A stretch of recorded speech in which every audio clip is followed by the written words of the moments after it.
नमस्कार, मैं हूं अनुपम आपके साथ। देश में कोरोना के केसेस काफी बड़े हैं। ऐसे में मास्क सबसे बड़ा हथियार है। हम आपसे बार बार ये अपील करते हैं कि आप मास्क पहनिए। इसको लेकर न्यूज 18 ने एक मुहिम भी शुरू की है, /मास्क पहनो इंडिया। आप खुद से ये प्रण लीजिए कि जब तक ये महामारी है आप मास्क को नहीं उतारेंगे।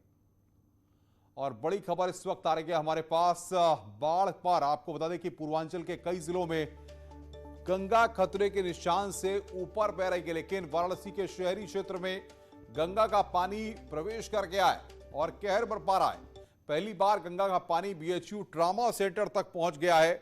ट्रॉमा सेंटर जाने वाली सड़क गंगा के पानी से इस वक्त पूरी तरह जलमग्न हो गई है। रिहायशी इलाकों में पानी भरने से लोग परेशान हैं। वैसे तो वाराणसी में मानसून के सीजन में हर साल बाढ़ आती है, लेकिन इस बार की तस्वीरें देखकर हालात भयावह होने के संकेत दे रहे हैं।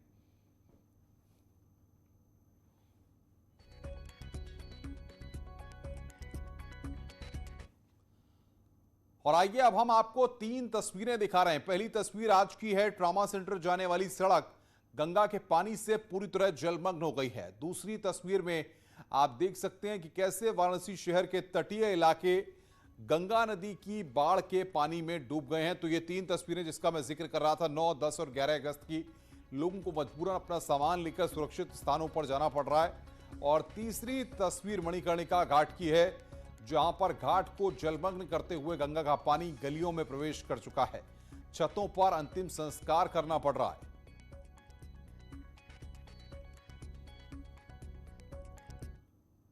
आगे बढ़ते हैं। बड़ी खबर है कि पीएम मोदी ने वाराणसी में बाढ़ का संज्ञान लिया है। वाराणसी के प्रशासनिक अफसरों से बातचीत करके पीएम ने बाढ़ के हालात की जानकारी ली है। पीएम ने वाराणसी के जिलाधिकारी को निर्देश दिया है कि बाढ़ प्रभावित लोगों की हर संभव मदद की जाए।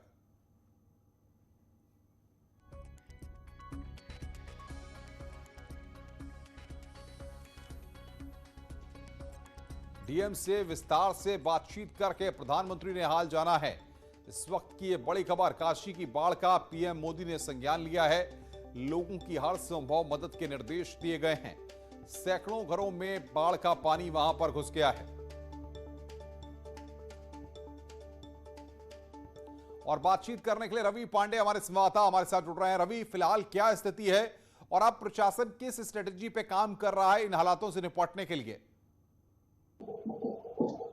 देखिए, बनारस में गंगा पूरी तरीके से रौद्र रूप धारण कर चुकी है और इस वक्त जो है गंगा खतरे के निशान से लगभग 1 मीटर ऊपर बह रही है और बढ़ाव जबकि एक सेंटीमीटर प्रति घंटा की रफ्तार से उफान जारी है। ऐसे में सैकड़ों परिवार जो है वो जलमग्न हो चुके हैं। काशी की गलियों से होते हुए गंगा जो है वो सड़क पर आ चुकी है। तो जिसको देखते हुए पीएम नरेंद्र मोदी ने भी आज वाराणसी के जिला प्रशासन से बात किया, जिलाधिकारी से बात किया, उनको आवश्यक दिशा निर्देश दिए गए और बाकी जो भी संभव मदद हो सकेगा वो केंद्र सरकार वाराणसी में करेगी। इसके साथ ही जो जिला प्रशासन है वो राहत शिविर अलग अलग स्थानों पर जो बाढ़ग्रस्त इलाके उससे हट करके खोल चुकी है और जो बाढ़ग्रस्त इलाके वहां के लोगों को शिविर में भेजा जा चुका है और वहां पर सभी सुविधाएं, चाहे वो खाना को लेकर हो चाहे फिर दवाई को लेकर हो, वो सारी रवि, बड़ी संख्या में श्रद्धालु काशी पहुंचते हैं। ऐसे में उनके लिए क्या निर्देश जारी किए गए हैं? क्या प्रशासन ने उनसे कोई अपील की है? क्योंकि ऐसे में तो श्रद्धालुओं की संख्या लगातार बढ़ती ही जाएगी। सावन का वक्त भी चल रहा है।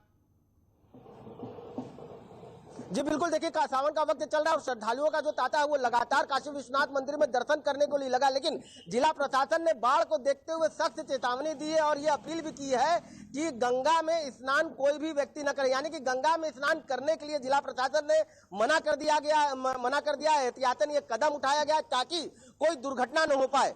अनुपम, फिलहाल प्रशासन के अधिकारियों से आपकी बात हुई होगी। जो श्रद्धालु वहां पर आ रहे हैं, जिन इलाकों में जलभराव है या पानी ही पानी नजर आ रहा है, उन इलाकों में क्या इंतजाम किए जा रहे हैं और वो कौन कौन से इलाके हैं, आप हमारे दर्शकों को बताइए जरा। देखिए, लगभग आधा दर्जन से अधिक इलाके जो है वो जलमग्न हो चुके हैं। वाराणसी का सामने घाट इलाका हो या फिर ट्रॉमा सेंटर हॉस्पिटल हो, मारुति नगर कॉलोनी है, बाकी वरुणा का जितने भी इलाके हैं वो पूरी तरीके से जलमग्न हो गए। रही राहत की बात, तो लगातार जिला प्रशासन जो है वो इन इलाकों में स्टीमर से बकायदे एनडीआरएफ के साथ सर्वे कर रही है, घर घर जा रही है, खाना पहुंचा रही है। इसके साथ ही जो लोग घर के अंदर फंसे हुए उनको राहत शिविर में वहां से निकाल के राहत शिविर में भेजा जा रहा है। अभी आप नजर बना के रखिए, आगे भी हम आपसे अपडेट लेते रहेंगे। उत्तर प्रदेश में बाढ़ से हाल बेहाल है। इन्हीं हालात को देखते हुए सीएम योगी खुद ग्राउंड जीरो पर नजर बनाए हुए हैं। वो लगातार बाढ़ प्रभावित इलाकों का दौरा कर रहे हैं। सीएम योगी ने मंगलवार को हमीरपुर और जालौन के बाढ़ प्रभावित इलाकों का हवाई सर्वे किया। इसके बाद सीएम ने खुद जाकर बाढ़ राहत कार्यों का जायजा लिया है। साथ ही बाढ़ प्रभावित लोगों से मुलाकात कर उन्हें राहत सामग्री बांटी गई है।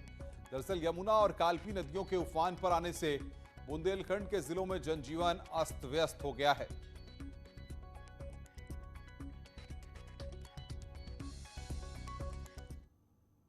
सहारनपुर में बाढ़ जैसे हालात हैं। इस सबके बीच बेहट के जैतपुर गांव के लोग जान जोखिम में डालकर नदी पार कर रहे हैं। तस्वीरों में आप देख सकते हैं कि किस तरह से यात्रियों से भरी हुई बस भी इसी पानी से होकर गुजर रही है। ट्रैक्टर ट्रॉली में बैठकर लोग आ जा रहे हैं। इस दौरान एक बाइक सवार पानी में फंस गया। ग्रामीणों ने किसी तरह उसे पानी से बचाने के लिए प्रयास किए। लोग अगर इसी तरह से जान जोखिम में डालकर सफर करते रहे तो कभी भी बड़ा हादसा हो सकता है। बता दें कि पहाड़ों और शिवालिक की पहाड़ियों में लगातार बारिश होने के चलते मैदानी इलाकों में बरसाती नदियां उफान पर हैं। इसके चलते बेहट क्षेत्र के कई गांवों के लोग जान जोखिम में डालकर आने जाने को मजबूर हैं।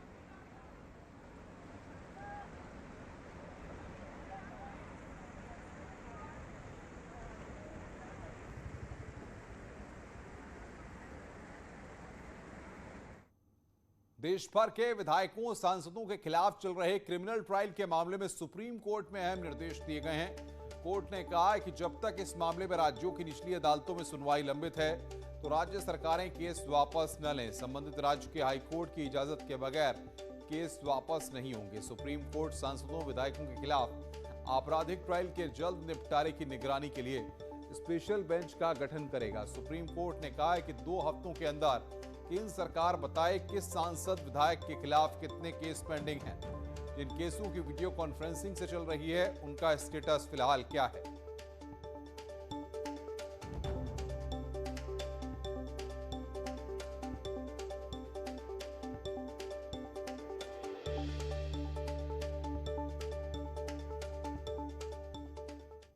देश भर के सांसद और विधायकों के खिलाफ चल रहे क्रिमिनल ट्रायल के मामले में सुप्रीम कोर्ट में अहम सुनवाई हुई।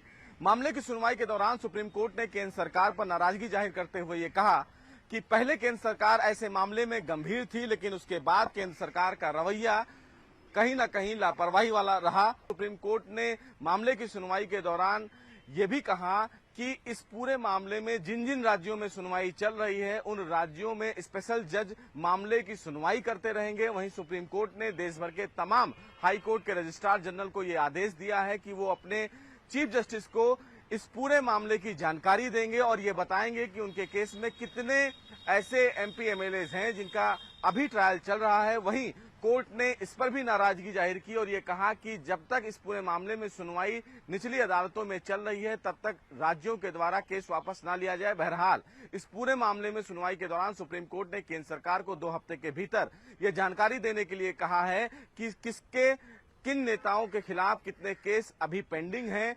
वीडियो कॉन्फ्रेंसिंग के द्वारा जो इस मामले की सुनवाई चल रही है उन तमाम केसों का ट्रायल का स्टेज क्या है।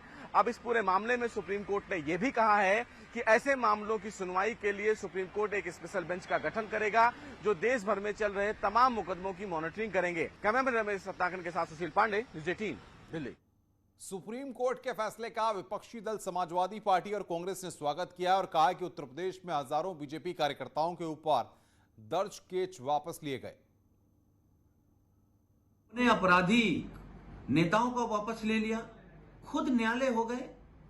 तो अगर सरकार न्यायालय हो जाएगी तो भी न्यायालय क्या करेगा? हम तो सर्वोच्च न्यायालय से अनुरोध करेंगे कि इन सभी लोगों के मुकदमों पर पुनर्विचार हो। जो पीड़ित पक्ष जिसने मुकदमा लिखाया था उनको न्याय मिल सके। कोई भी फैसला राजनीतिक निहितार्थ से नहीं, सामाजिक निहितार्थ से होना चाहिए। अगर सुप्रीम कोर्ट ने ये आदेश दिया है तो इसका अक्षरशः पालन सारी सरकारों को करना होगा, विशेष रूप से भारतीय जनता पार्टी की सरकार को करना होगा, क्योंकि उन्होंने अभी पिछले दिनों में उत्तर प्रदेश में 20,000 आपराधिक मुकदमे अपने कार्यकर्ताओं से वापस लिए। गाजियाबाद में न्यूज 18 की खबर का असर हुआ है। डासना मंदिर में साधु पर हमले के मामले में लापरवाही के चलते 2 पुलिसकर्मी सस्पेंड किए गए हैं। एसएसपी ने 2 पुलिसकर्मी निलंबित किए हैं। कल सोते समय जानलेवा हमला हुआ था। बड़ी खबर इस वक्त की, गाजियाबाद से इस वक्त की बड़ी खबर। न्यूज 18 की खबर का असर हुआ है। कल सोते समय जानलेवा हमला हुआ था। अज्ञात हमलावरों ने हमला किया था और इस पूरे मामले में न्यूज 18 की खबर का असर हुआ है। डासना मंदिर में साधु पर हमले के मामले में यहां पर लापरवाही के चलते 2 पुलिसकर्मियों पर कार्रवाई की गई है। और बातचीत करने के लिए अमित राणा हमारे साथ जुड़ रहे हैं। अमित, क्या एक्शन लिया गया है? जी, आपको बताना चाहूंगा, जिस तरीके से कल मंदिर परिसर में सो रहे साधु पर अज्ञात हमलावर ने जानलेवा हमला किया था, उसके बाद से ही प्रशासन वहां पर जो पुलिसकर्मी मौजूद थे उनके ऊपर कार्रवाई की बात कही जा रही थी। और यही हुआ भी। आज गाजियाबाद के जो कप्तान है अमित पाठक, उन्होंने कार्रवाई करते हुए गार्ड के 2 सिपाहियों को निलंबित कर दिया है। क्योंकि जिस तरीके से जो मंदिर है उसको पहले से ही जो महंत है उनको जान से मारने की धमकी मिली हुई थी। ऐसे में गार्ड वहां लगी हुई थी, 2 अलग अलग गार्ड लगी हुई थी। जो मंदिर का मेन गेट है उस गेट पे तकरीबन 10 से 12 पुलिसकर्मी मौजूद होते हैं। उसके बावजूद भी अंदर जहां महंत सोते हैं वहां भी शिफ्ट के हिसाब से 3 अलग अलग सिपाहियों की नौकरी ड्यूटी लगी हुई थी। लेकिन ड्यूटी में उन्होंने लापरवाही बरती, जिसके चलते साधु के ऊपर जानलेवा हमला किया गया और जो अस्पताल में भी भर्ती हैं। और इसी का यही कारण भी रहा कि गाजियाबाद एसएसपी अमित पाठक ने कार्रवाई करते हुए 2 सिपाहियों को निलंबित कर दिया है। बिल्कुल अमित, बहुत बहुत शुक्रिया आपका हमारे साथ जुड़ने के लिए और बातचीत करने के लिए। रुक रहे हैं एक ब्रेक के लिए। ब्रेक के बाद जल्द हाजिर होते हैं।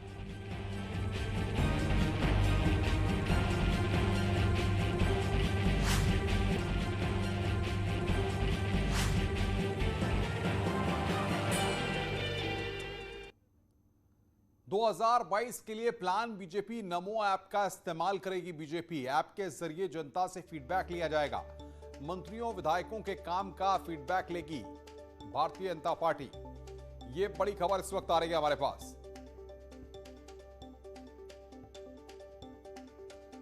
2022 के लिए प्लान बीजेपी नमो ऐप पर ली जाएगी जनता की राय। नमो ऐप का इस्तेमाल करेगी भारतीय जनता पार्टी। ऐप के जरिए जनता से फीडबैक लिया जाएगा।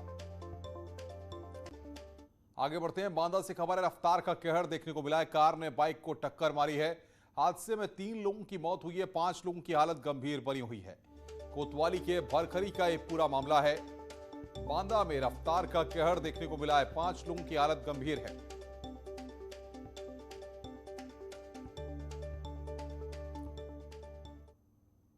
बड़ी खबर आ रही है, लोकसभा की कार्यवाही स्थगित हो गई है। लोकसभा अनिश्चितकालीन स्थगित हो गई है। हंगामे के बाद लोकसभा की कार्यवाही को स्थगित किया गया है। लोकसभा अध्यक्ष ने सांसदों से अपील की, सदन की मर्यादा बनाए रखें। सांसद ओम बिरला ने इस बात को कहा है, सदन में हंगामा हमारी परंपरा नहीं है।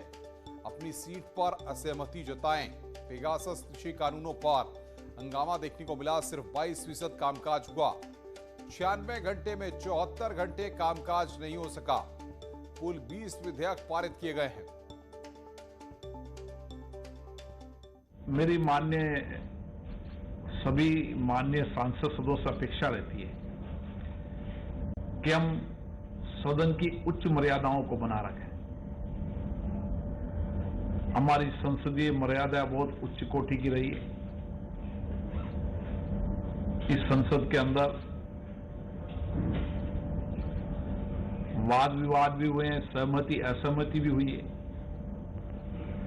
लेकिन फिर भी संसद की मर्यादा नहीं गिरी। मेरा सभी सांसदों से आग्रह है कि संसदीय परंपराओं के अनुसार सदन चले, सदन की मर्यादा बनी रहे। तख्तियां, नारे, ये हमारी संसदीय परंपराओं के अनुरूप नहीं है। खबरों का सिलसिला लगातार जारी है। फिलहाल इस बुलेटिन में इतना ही। नमस्कार।